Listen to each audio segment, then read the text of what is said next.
Mangwanani akanaka vedare tinokuchingamitsai zvekare kune chimwe chirongwa pano paZim Facebook Secrets and Confessions. Tadzoka zvekare nemamwe mamessages. Regedzai tibva tapinda mumamessages edu atatsoka takakubatirai. Message yedu yekutanga yakamira sekudai so: hanzi hello mukomanashi, ndinokumbirawo kuti munge muchindiposterawo nyaya yangu makavikawo chitupa changu. Ndine confession yangu iyo yandiinayo. This secret of mine, I only told one friend of mine about it. It is funny how I did everything for the sake of money. I got married in Komanashi for about 3 years apo pandainge ndichiri kuuniversity. Ndichizoroorwa saizvozvo vabereki vangu vainge vasingatombozvizivi, uye zvekare ndakatotsvaka mafake relatives makaremo mumasvingo. Murume uyu achizondiroora zvake zvainge zvisiri official nekuti akatondiroora kuti ndinge ndichizova mukadzi wechikwambo chake. Pandakasangana naye ndainge ndisingatombozvizivi kuti iye ainge akaromba.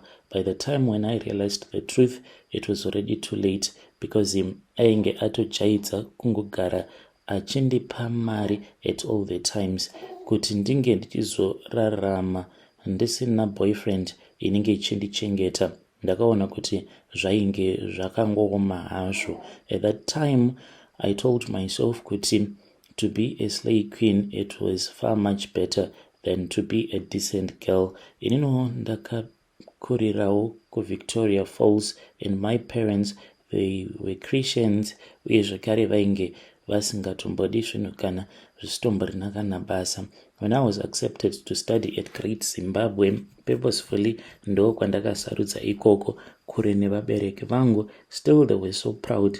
Vainge vasingatozvizive kuti mwana uyu atopanduka wavari kuti ainge achizoenda kuuniversity achinogara kunzvimbo kwekuti anenge ari ega pasitomborina kana ani zvake weukama. So when I started going to university, life was very expensive. Zvandaifungidzira kuti ndo zvinenge zvichiitika uri kuuniversity sandizvo zvakazoitika. Vabereki vangu vaizamawo. It's not like I grew up in a poor family, but life was very tough. Apa ndainge ndichidawo kuraramawo sezvandaiona vamwe vasikana vachiita pamba pandainge ndichigara, because taigara pamba painge paine student accommodation, vazhinji vacho each and every weekend. Vamwe ndo vaitotorwa nemaboyfriends avo votoenda kuHarare. A few of the girls vaitoendawo kana kuSouth Africa. Ndo pandakabva ndachizosangana neimwewo mbinga yandakasangana nayo. Ipapo ndainge ndava kutoitawo zvekunwa doro. Saka umwe musikana ainge achigara ipapo pamba pandainge ndichigara aita zvekunwa doro. Akabva achizonditi hande kubhawa. Takaenda kubhawa, but tainge tisingaende kunonwera mumabhawa evanhu vasina mari. Taitoendawo kunzvimbo dzemafaro kuti kunenge kuri kana kuma outdoor. Ikoko ndo kwatinenge tiri. Ndo pandakabva ndachizosangana naye. Ainge atori munhu ainge ari bhoo. Chandakada paari yainge iri motikari yake. So kwatainge tiri ikoko, mukoma musi wacho kwainge kwakatodhakwa. Pabhawa pacho painge pasitomborina kana magetsi, saka aitoridza music kubva kumotikari yake. Foni yangu yakabva yachizopera moto. Mushure mekunge yapera moto, ndakamukombera kuti ndinge ndichichajisa foni yangu, because ndainge ndiine imwe mbinga yandainge ndichida kuti inge ichiuya kuzonditora. So ndakabva ndachizogara kumotikari wake, since vainge zvisingaite kuti ndingochaja foni yangu mumotikari make, ndobva ndangoisiya ikoko because ndaitya kuti inokwanisa kuzobiwa. Ndakaenda ndikanogarako ndichimirira kuti foni yangu inge ichizozara. Then ndakabva ndachizoti ndiri mumotikari make, iyewo ainge akatogara achitotaura neni nyaya apa achinwawo doro achiridza zvake nice music. So after that ndipo apo paakabva achizondipfimba. Ino handina kuda kuramba, because mbinga yangu imwe yandainge ndichida kuti inge ichiuya kuzotitora, because tainge tisisina transport yekuti tinge tichidzokera kuya kwatainge tichigara. Wacho ainge atiunza. He had disappointed us because friend yangu akazomubata atori busy achitotaurawo neumwe murume ndokubva atsamwa akabva adzokera kumba kwake. Then tainge tisina transport apa mari tisina because taiwanzo kutotemba nemotikari dzevarume vatinenge taenda navo kana kuti vatinozonosangana navo ikoko kunzvimbo dzemafaro. Then we started having a nice time. Akabva achizondibvunza kuti ndaida kuenda naye here kumba kwake, ndikabva ndati hongu, akati iripo. I then told my friend kuti ndainge ndawana transport ndokubva tachizopinda mumotikari yake. We drove tikatanga taenda tikanosiya friend yangu kumba kwatainge tichigara, then ndokubva ndachizoenda naye kumba kwake. I played along through the night ndokubva achizondipa 500 US mangwana acho makuseni. Hey, my life just changed overnight. Kupiwa 500 yainge iri mari yakawanda. Hapana kana kumbopera mazuva akabva achizondipa 1000 US dollars. I then moved from that cramped student apartment ndokubva achizononditsvagira kumwe kwainge kutori bore. Apa ndainge ndatovawo neroom yangu yainge iine insuit kwakanaka. One night, that was when he told me kuti he wanted to come and pick me up. Ndakabva ndachizomunza kuti I was not feeling okay because ndainge ndiri kumazuva. Akabva anditi it was even much more better. I could not understand. Ndikati zvimwe kuda ainge achingoda company yangu. I then went to his place with him. Tasvika kuya. That was when he asked me something strange. Akabva ati, will you marry me? Ndikabva ndamuudza kuti even though I wanted to become his wife, but zvainge zvichazonditorera nguva. I needed to think about it. Anyway, I thought kuti he was joking. Akabva atoti, please marry me. I really want you. Ndikamuudza kuti vabereki vangu, with all the sacrifice that they had done, they were not going to allow me to get married at such a young age. Ndisati ndapedza zvidzidzo zvangu. Akabva anditi, no one has even have to know. Your parents don't need to know. We can just do a private thing. Tinongoroorana and a private ceremony will be done. You can still study, live your life, but unenge wava mukadzi wangu. Ndikati kopa mwana, unenge usingazodi mwana here? Akabva ati kwandiri, kwete mwana, ndinenge ndisina basa naye. As long as uri mukadzi wangu pari zvino, ndo zvinenge zvakakosha. Then kana wazopedza zvidzidzo zvako, ndo pandinozokuudza kuti ndinenge ndava kuda mwana. I hesitated. Ndikati sure, marriage at my age. Apa ndisati ndapedza zvidzidzo zvangu, like I promised my mom I will do, kuti I will never get married when I'm still in university. Ndamboshanda 2 years down the line ndo pavaiti financially unenge wava ready. Mukomanashi, I was then ready at that time to become his wife. And when I told him kuti I was going to tell my parents because they had to know, hakuna munhu angamboroorwa in secret and hide it from her parents. Azviiti. Ndikamuti kana ndikazomuka ndakafa, akati haungambofi wakafa. So akanditi ndinge ndichizotsvaka hama dzefake because dzake dzaifanira kuti dzinge dzichizozviziva hama dzake. Masvingo imomo mutauni takabva tachizotsvaka hama dzefake. Then we hired this other family kwavo kwavainge vachigara kunzvimbo kwainge kuine runyararo zvekuti vanhu vazhinji havana kana kutomboziva kuti chii chiri kuitika. Vanhu munyika umu vashata. People will do anything for the sake of money, but vainge vagara vari vanhu vaanoziva. So they were told kuti vabereki vangu vainge vachindiitira utsinye vasingadi kuti ndige ndichizoroorwa. And there was a case as well in the family, a case yekuti vanasikana vemumhuri mandakaberekerwa havambofi vakaroorwa. I then got married without my family's knowledge and I became his wife. Aitoda kutoti tinge tichitochata, but I think kuti rainge ringori statement. I thought kuti I had won him in life, but I did not know kuti there were even bigger things that were going to happen to me. Ndangoroorwa chete pandakangotanga kungogara naye. That was when I started to have a lot of nightmares. Kubawa tainge tichiri kungoenda tiri tose, but after ndaroorwa, that was when I started to meet a lot of girls avo vaiti vakatombogara naye, but things never worked out.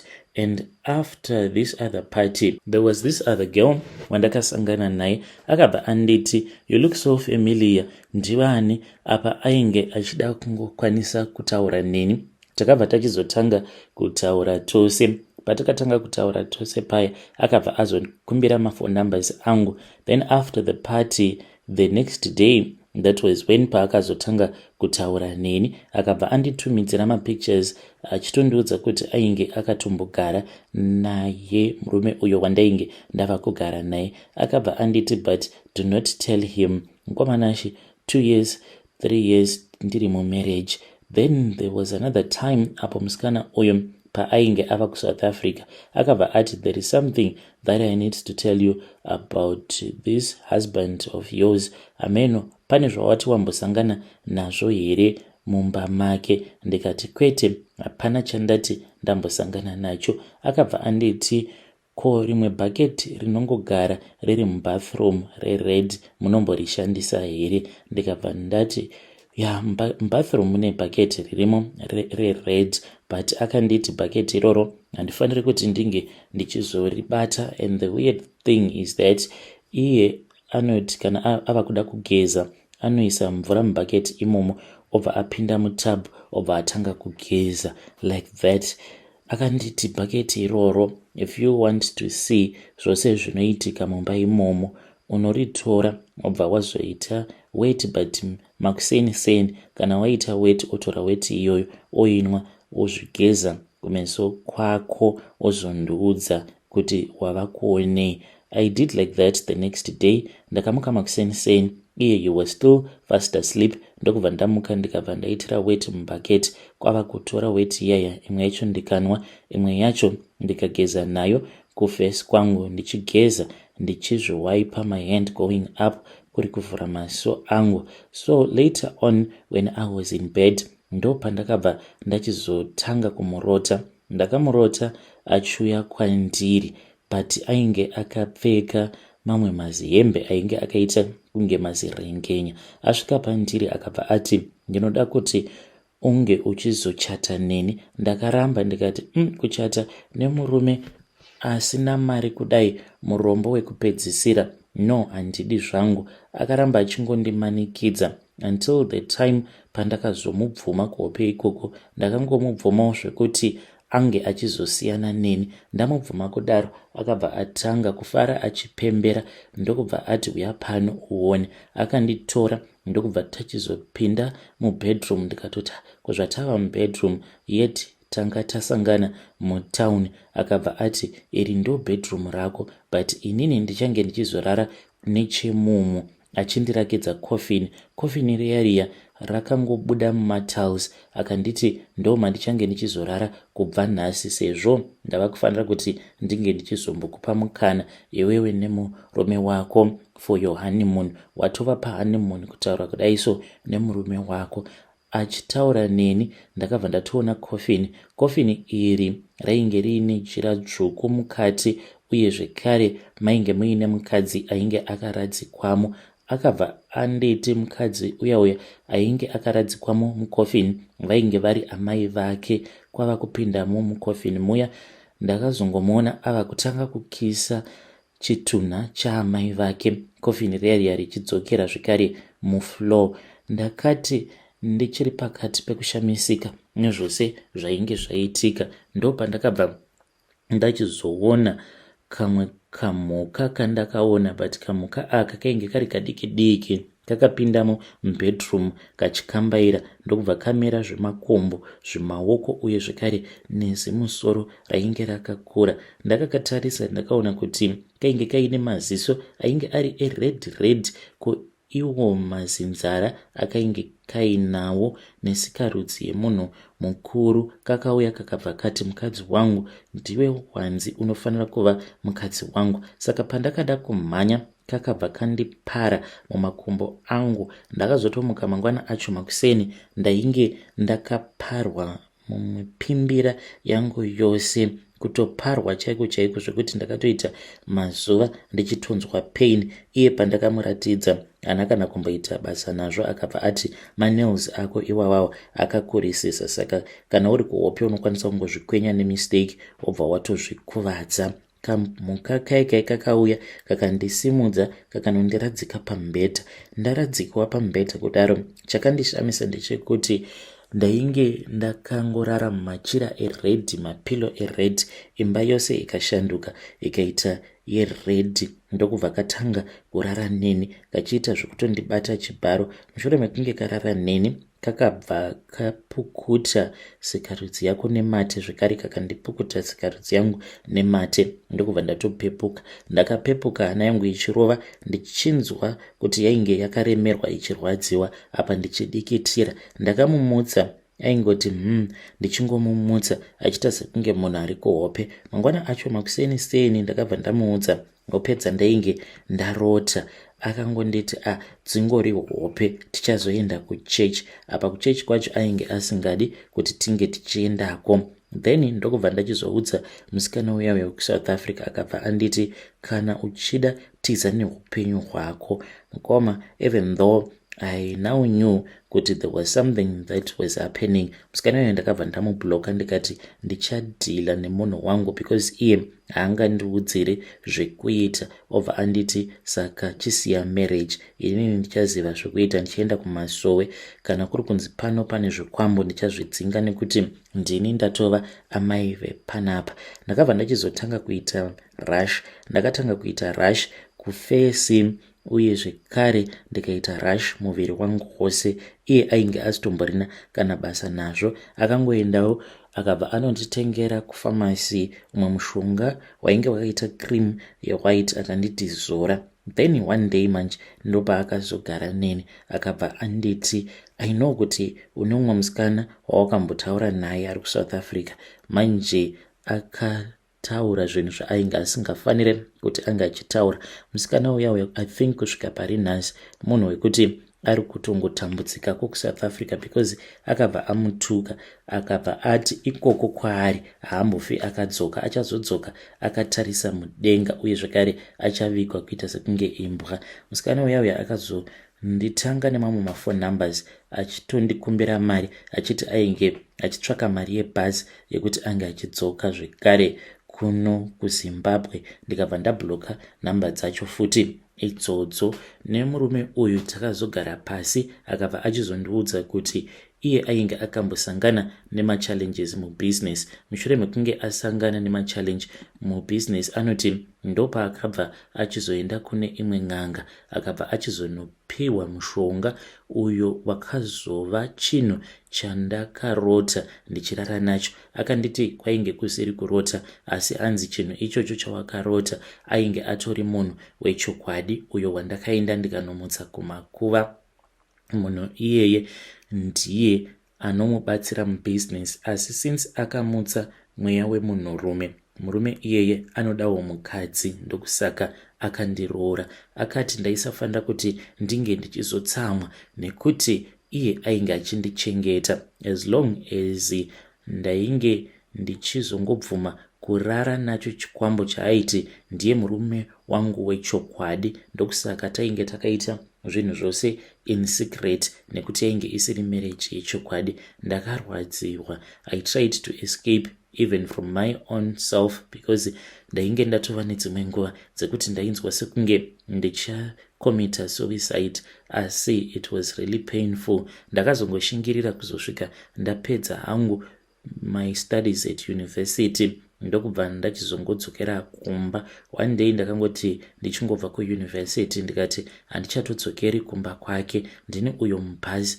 without even telling anyone. To my surprise, he even knew about it. Akabva atondiudza kuti handiti wakwira bhazi rakati ende wazviudza kuti hausi kuda kuzodzoka kuzotora hembe dzako. Well, goodbye, hazvina hazvo basa. Saka akaita sekunge munhu arwadziwa. Pasina kana mazuva ndakabva ndatoudzwa kuti ainge ava kutogara zvekare neumwe musikana ipapo pamba pake. When I arrived back home mukoma, ndakamboita nguva yakareba ndichingorota. Ndairota vanhu vakasiyana-siyana vachiuya kwandiri kuhope kwangu vachiti, wakarohwa nedhimoni. Unoziva here kuti zvinoreva kuti kudii kana wakarohwa nedhimoni? Ndakazoenda kune vamwe madzimai ava mushure mekunge vandibatsira ndopandakazoti senani, but friend yangu pandakazosiyawo kumasvengo ainge achitoziva everything. Iye akatomboda kutombodanana naye murume iyeye, but ndakamuudza kuti kana achida upenyu hwake aisafanira kuti ange achiita zvinhu zvakadaro. So that is my own confession. Mukaposta ndiziviseiwo, ndichange ndichizotevererawo ndiri mucomment section.